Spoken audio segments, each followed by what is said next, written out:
December was tough, but we made it through. Debbie and I and Wilson and Cisco had Christmas in their little house. Dinner was 6 or 7 bags of top ramen noodles we had bought with our change stash that we kept in a coffee can and a scallywag. As I recall, we lived most of December on that stash. Our decorations were cedar boughs with bandanas and strings of popcorn. God, we were broke. There's one thing about being me that I hate more than anything else, and that's always the position of being the broke, humble, out-of-work musician.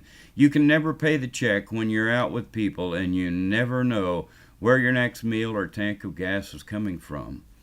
Almost every community has an arts program, and not one of them thinks of housing and feeding traveling artists. The government treats us like some sort of vagrants with leprosy. We are your poets and entertainers. You should respect us instead of trying to run us off, or locking us up, or freezing us out, or starving us to death. Take care of us. We put smiles on your faces. Music and poetry and storytelling are all arts. You may think that by taking music out of the school, sports will become an art form, but you're wrong.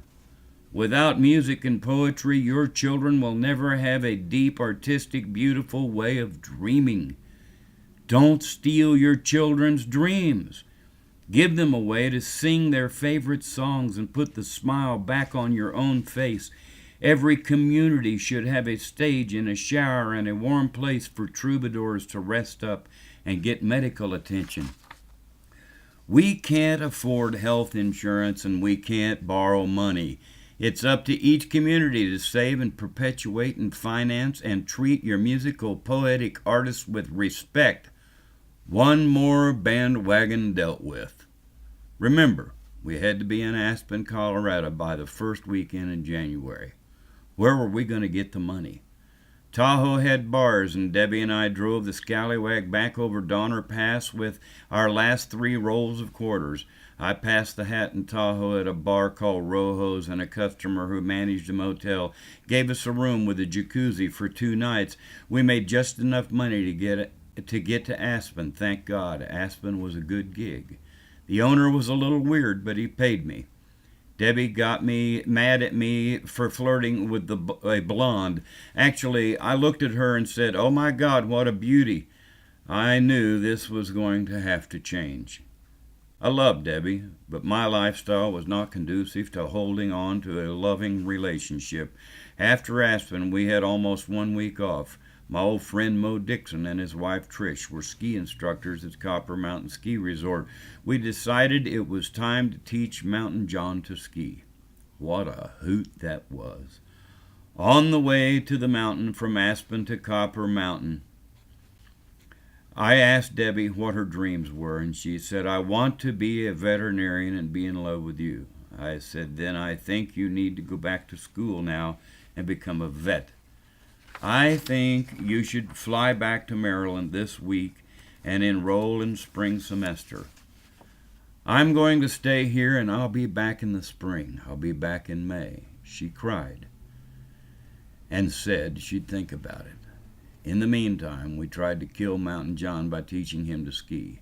I was born to sing, make love, write, and travel. I was not born to do anything else, especially ski or do auto mechanics. If you put me on skis, I'm not happy. If you put a toolbox in front of me, I'll try, and then I'll cry.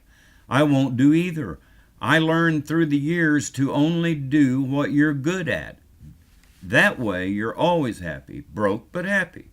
Life is tough enough without putting yourself into situations you're not good at. Mo Dixon was a great athlete, and so was his wife Trish, and so was Debbie. Mo is also a great musician, a man with 2 dreams, health and music. I found out I was not Mo Dixon. I was born to sing, write, and make love. Well, by the end of the week, I headed to Denver to the airport to put Debbie on a plane back to Baltimore to go to school. 2 strange things happened that day. The first thing that happened was this. As soon as the plane left the ground, an unbelievable cloud of loneliness covered my soul and my mind. You don't miss water till the well runs dry. as I walked across the parking lot in that winter, cold Colorado, snowy, cloudy, mystical, cold, crisp air. A shadow of loneliness and fear veiled me and cut clear to my soul. Maybe all my friends and relatives were right. Maybe it was time to reach out and let someone in for good. No. I had too many years to stay free and ramble. That was my first taste of what Louis L'Amour, the famous Western pulp fiction paperback writer, called the high lonesome. I knew then that I would have to be lonesome in order to remain free. I didn't know if I could do it or not. The Rockies are a cold, lonely sight with those snow-covered peaks and 40 below wind chills. It was me, my guitar, and the scallywag till spring.